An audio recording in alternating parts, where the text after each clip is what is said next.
This was a nick down the leg side.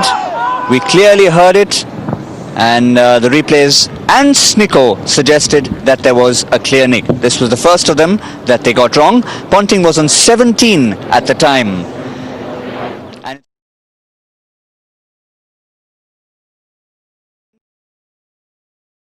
And it's not only the Indian team who'd be unhappy with what happened, because Ponting went on to score 55, and this is what happened when he was on 55. He was adjudged LBW to Harbhajan Singh. Some may say justice was done, but at the end of the day, it was bad decision number 2 as far as the umpires were concerned.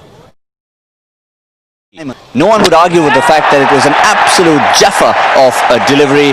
The only thing in question was Brett Lee's foot over the line. If you have a look at that a second time, well, a lot of people suggesting that perhaps that was a no ball. Lords against England. One was Rahul Dravid, the other man Sourav Ganguly. Now once again, there was an issue of interpretation here. He was caught by Michael Clarke. Sourav Ganguly stood his ground. And there were 2 instances here. One, did he scoop the ball off the half volley? And number 2, was he in control of the catch when he rolled over and the ball hit the ground? Well, lots and lots of questions to be asked over there. And right at the end, we've talked about first, second, third and fourth umpires. Was that Ricky Ponting, the 5th umpire, raising his finger and dismissing Sourav Ganguly?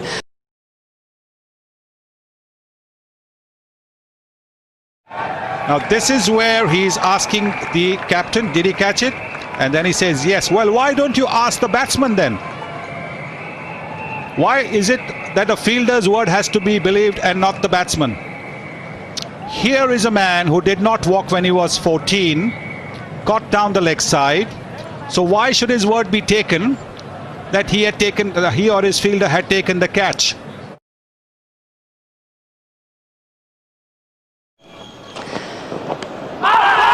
This was a nick down the leg side. We clearly heard it, and the replays and Snicko suggested that there was a clear nick. This was the first of them that they got wrong. Ponting was on 17 at the time.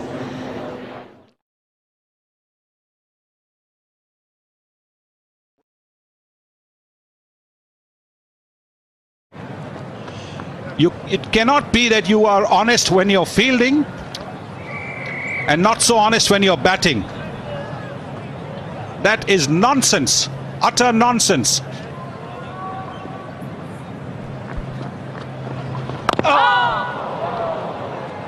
That is why I do not agree with all this philosophy of checking with the fielder, and if the fielder says it's out, you've got to take your fielder's word. The same fielder as a batsman can stay his ground when he knows he's nicked the ball. This is the same man, Michael Clarke, who stood his ground when he was caught by Rahul Dravid yesterday. And the Indians had to really appeal very strongly before he was given out. Now just have a look at... This is not clear. Now see when he rolls over and see, there is grounded the ball on the turf. So that is not out because he's in the act of taking the catch. You can see that. Very clear here now. Never mind whether he picked it up on the half volley or whether he picked it up on the full. Right now itself is not out because he's touched the ground with the ball. There it is. Can you see that? That itself should have been a giveaway that was not out. Leave aside the earlier second when he dived for the ball.